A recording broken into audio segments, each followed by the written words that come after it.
ขมิ้นเมื่อใดอิ่มอกอิ่มใจเสมอสายทางคนดี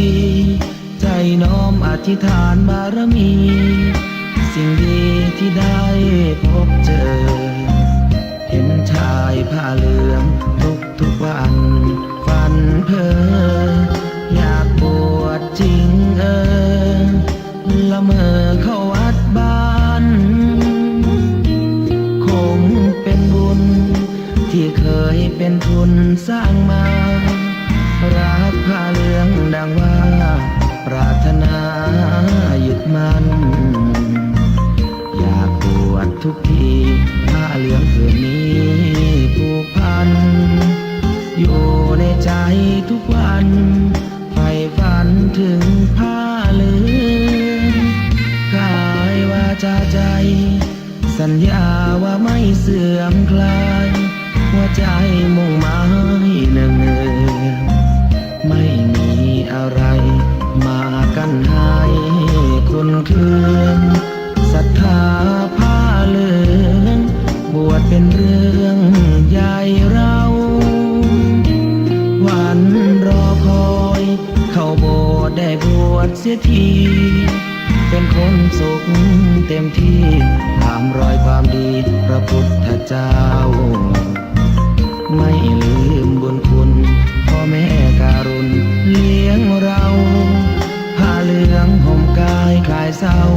พ่อเราแม่เราศรัทธาสุขใจจริงๆเป็นชายแต่หัวใจสิงพูดจริงทำจริงทุกราทุกคืนทุกวันผ้าเหลืองพันผูกกายาโอ้น้อวาสนาพระธรรมนำพาชีวิต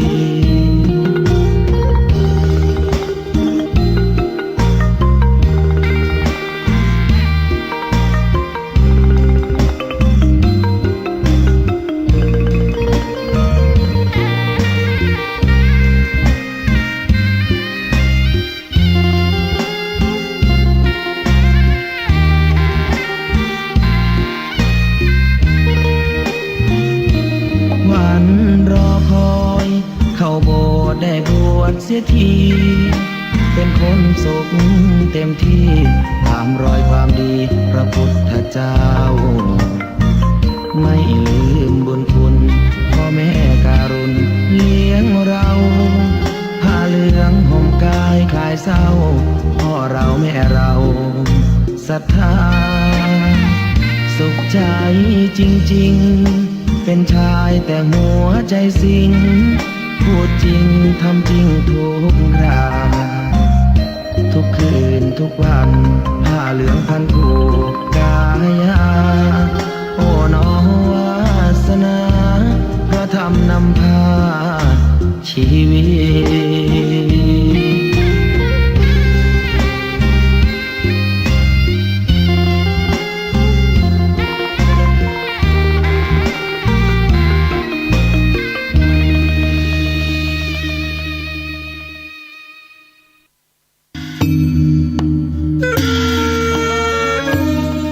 บอกเอิญเจิญจวนห่วมบุญอายุวัฒนมงคล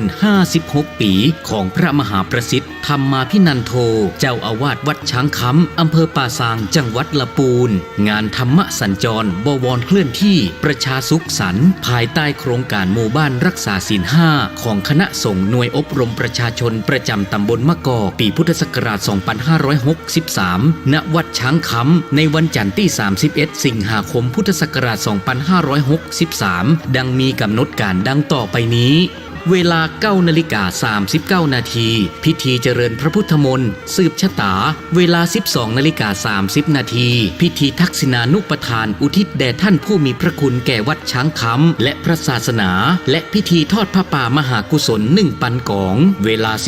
19:30 นาทีเปิดงานธรรมสัญจรเวลา 20 นาฬิกาแสดงพระธรรมเทศนาธรรมบรรยายโดยพระครูสิริปริยัติยานุศาสตร์หรือพระมหาดวงจันทร์คุตตะศีโล โลดรปท5รองเจ้าคณะอำเภอแม่แจ่มเจ้าอาวาสวัดพันแหวนอำเภอเมืองจังหวัดเจียงใหม่ขอเชิญชวนท่านผู้ใจบุญร่วมบุญโดยพร้อมเพรียงกันโดยแจ้งความประสงค์ได้ที่พระมหาประสิทธิ์0861875325หรือทำบุญทางธนาคารกรุงไทยสาขาโลตัสป่าซางเลขที่บัญชี798-002-189-4 12 เดือนเต็งเลิกเล่งส่องหันแสงพองนวลจันทร์ฟังแสงเจิดจ้า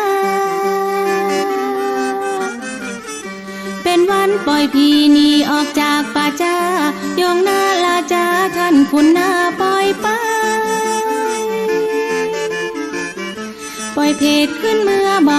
มันเหลือภัยคือปิดขึ้นไปในจองห้องไปฮับของกินตานจากวงวานพี่น้องจะตาเป็ดจ้าบาปกาทุกขังหุยห้องเสียงดังยังแดนต่ำตายนรกกระภูมิไฟสูมเดือดไหมวิบากเป็นใบกรรมภัยเวรมาว่าหวังว่าฮับสั่งรับอย่างหันญาติวงวานบ้านเหนือบ้านใต้หมู่พี่เพจสอดเสาะเลาะหาตามห้องมาวิญญาณของแม่แวะมาหาลูกหลานมาฮับของตาลข้าวหวานเสื้อผ้า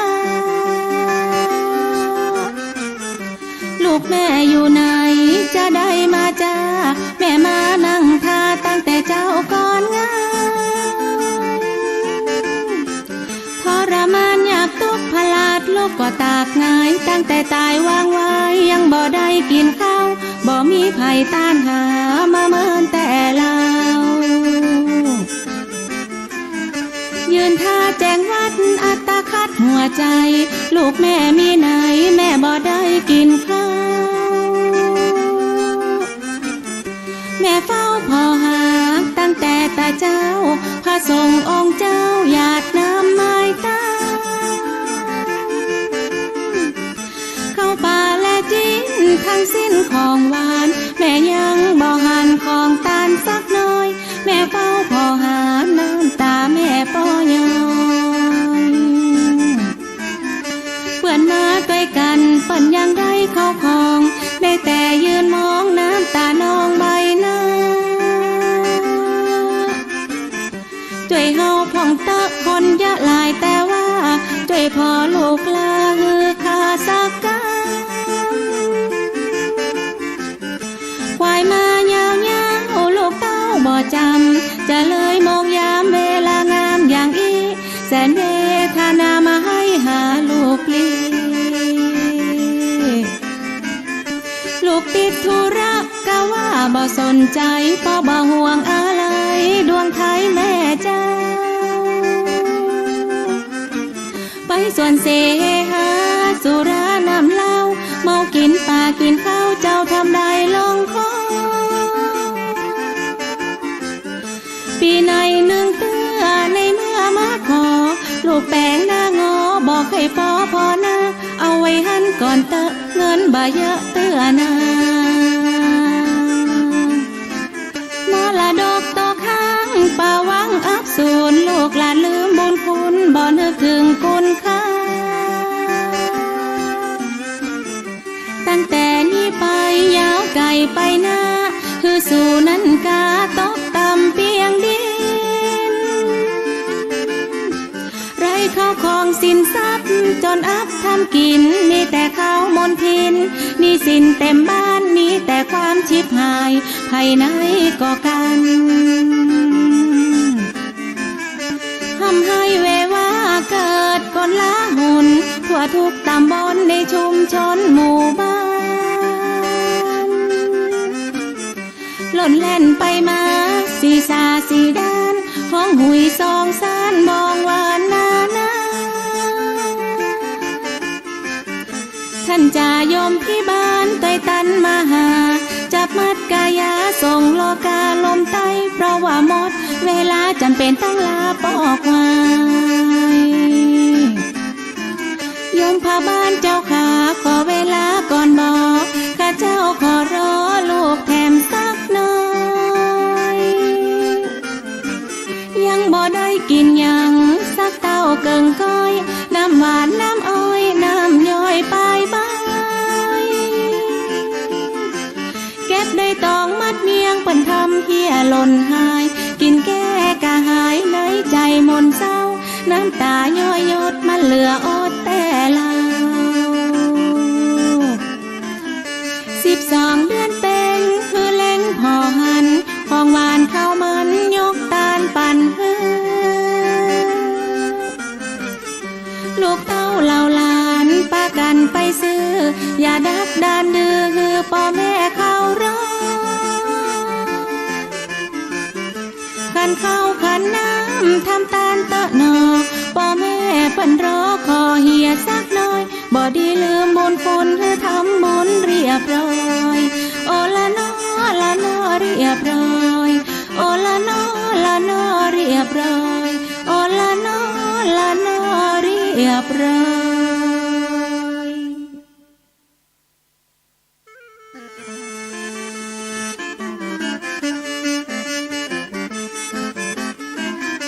12 เดือนแต่งเลิกเล่งส่องหันแสงทองนวลจันทร์ฟังแสงเจิดจ้า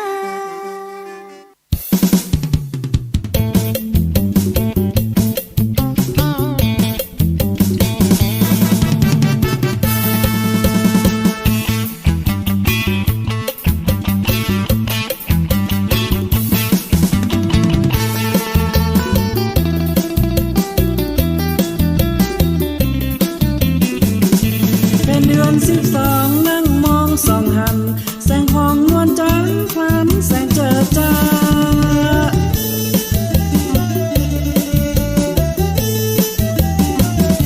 เป็นวันปล่อยพีหนีออกจากป่าจ้ายมมาราชาตั้งคุณนาปล่อยไป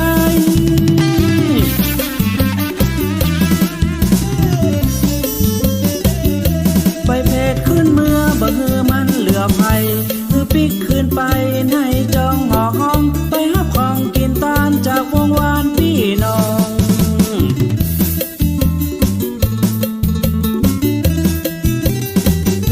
สตาร์เป็ดจ้าบาปกาทุกขังหุยห้องเสียงดังยังแดนต่ำไป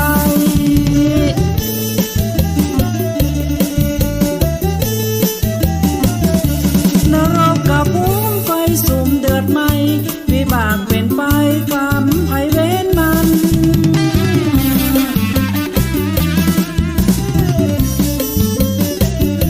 เพื่อวางรอฮับสำรับจังหันยติวงวานบ้านเหนือบ้านใต้หมู่พี่เปสอดซอกเลาะหาตามพุ่มใหม่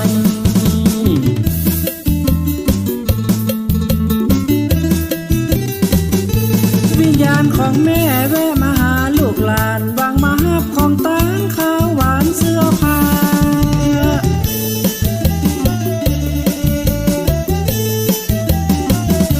ลูกแม่อยู่ไหนจะได้มาจ้าแม่มานั่งท่าตั้งแต่เจ้าก่อนงาน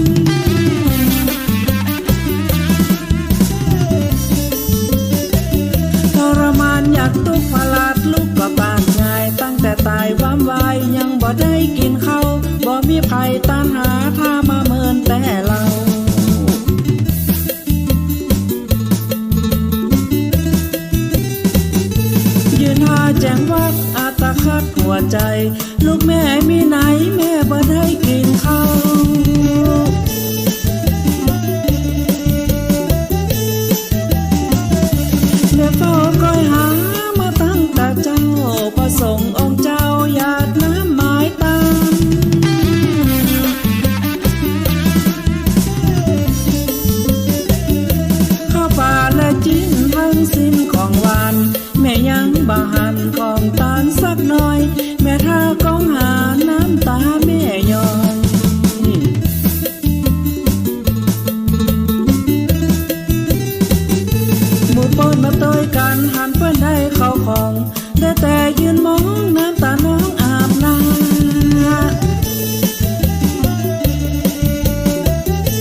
สนใจบ่ห่วงอะไรดวงให้แม่เจ้า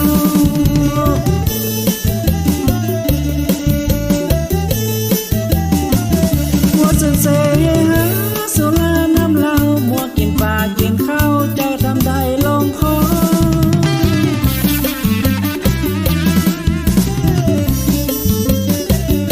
ปีในหนึ่งเดือในเมื่อมาขอ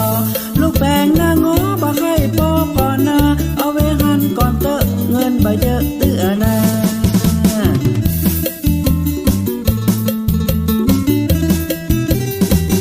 มรดกตกข้างเปล่าว่างอับสูญลูกหลานลืมคุณบ่นึกถึงคุณค่า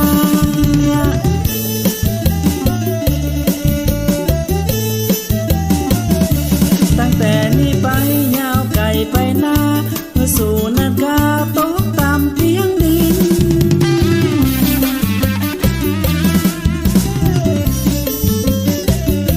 ไรของสิ่งทรัพย์อับจนทำกินมีแต่ข้าวหมดทิน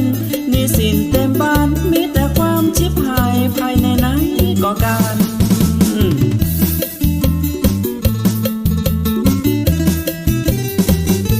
ทำให้เวว่าเกิดโกลาหลทั่วทุกตำบลชุมชนหมู่บ้าน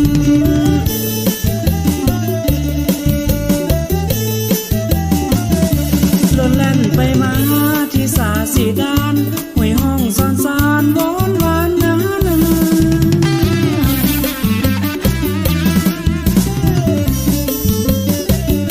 ท่านจะยมพิบาลโดยตันมาจับมัดกายาส่งโลกาลุ่มไตเพราะว่าหมดเวลาจำเป็นต้องลาปอกไว้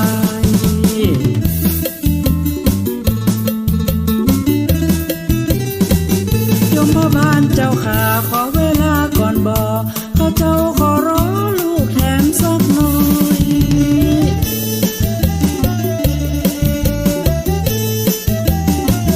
ยังบ่ได้กินหยังสักเต้าเกิงก้อยน้ำหวานน้ำอ้อยน้ำย้อยปลายใบ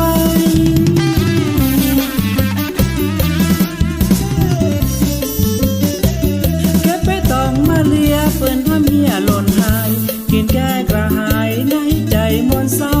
น้ำตาย้อยยดมันละอดแต่เรา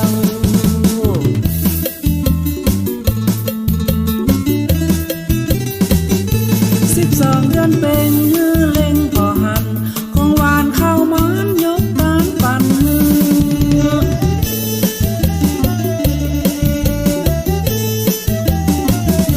ลูกเต้าเหล่าหลานป้ากันไปซื้ออย่าได้ดักดานเดือคือพ่อแม่เขารอ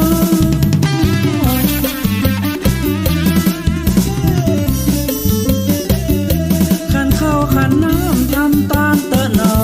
พ่อแม่เปิดรอขออย่าสักหน่อยบ่ที่ลืมบุญคุณฮือทำบุญเรียบร้อยโอละนอละนอเรียบร้อย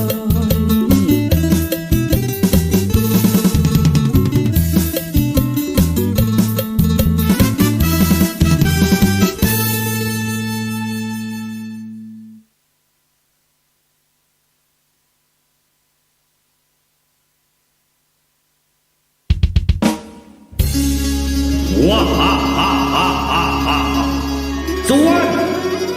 ส่วนวันนี้เป็นวันสิงห์ใหญ่12 ปีคือเจ้าไปปล่อยวิญญาณสังเวสีเพื่อไปหาของกินของได้เดี๋ยวนี้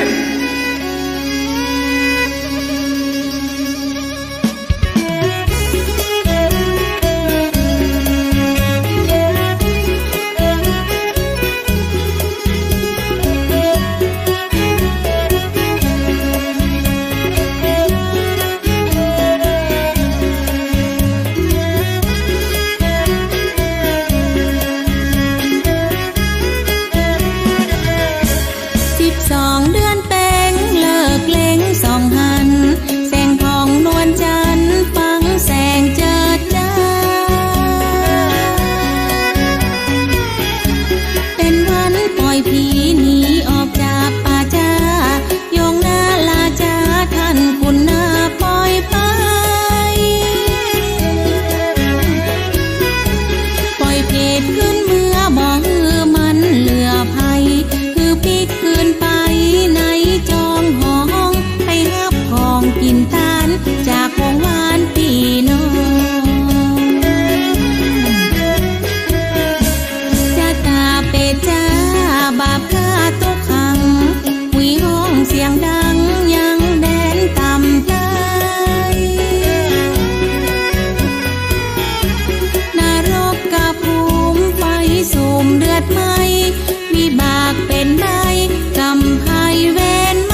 ต้านหา